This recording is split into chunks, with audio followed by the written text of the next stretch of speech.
বন্ধুরা, তো দেখো এখন আমি চলে এসেছি আজ আমার বাপের বাড়িতে। এই যে দেখো আমার ভাইপো, আমার ননি বাচ্চা। হাই করো বাবা, হাই করো। কেমন আছো জিজ্ঞেস করো সবাইকে। কেমন আছো? আর আমি করছি এখন রান্না, আলুর তরকারি করছি। দাঁড়াও, দেখো উনুনে আজকে করছি। আর এই যে করছি আলুর তরকারি, আলুটা ভেজে রেখেছি, যেখানে আমি মশলা করছি। দেখো আমি রান্না বসাই, আমার ননি বাচ্চার সাথে কথা বলছি। শোনা এখন স্কুলে যাবে, রেডি হয়েছে, আমার সাথে দেখা করতে এসেছে। তো চলো পরে আসছি, টাটা করো। বলে আমি স্কুল থেকে আসি, তারপর দেখা হবে।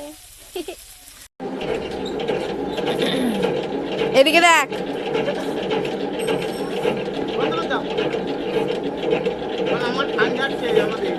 হ্যাঁ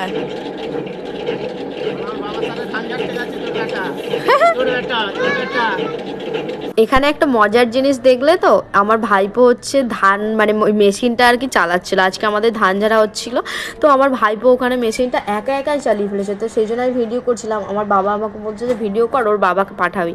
তো সেই জন্য একটুখানি ভিডিও করে রাখলাম আর তোমাদেরকেও দেখালাম, দেখো কি হচ্ছে। তারপর দেখো বিকালের দিকে একটু মাঠে গিয়েছিলাম। রোজের বিয়ের আগে তো রোজেরই যেতাম, এখন আর তো বাইরে থাকি, যাওয়া হয়নি। তো এখন ধান টান তোলা হচ্ছে, বেশ ভালোই লাগে বিকালের দিকে ওরকম ঘুরতে যেতে। তারপর দেখো বাড়িতে এসে দেখে হনুমান এসেছে। আর হনুমান দেখা তো শুভ, তাই তোমাদের সাথে একটু শেয়ার করলাম। তোমরাও দেখো, তোমাদেরও দিনটা খুব ভালো যাবে। তো দেখো একটু আমিও ভিডিও করে নিলাম, বাইরে আসবি, বাইরে যখন চলে আসবো তখন দেখবো, ওই জন্য একটু ভিডিওটা করে রেখেছিলাম।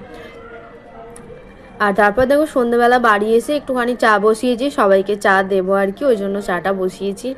তো চলো আজকের ভিডিওটা এখান পর্যন্তই। যদি ভালো লাগে লাইক করো, কমেন্ট করো, সাবস্ক্রাইব করে পাশে থেকো প্লিজ। টাটা, সবাই ভালো থেকো, সুস্থ থেকো।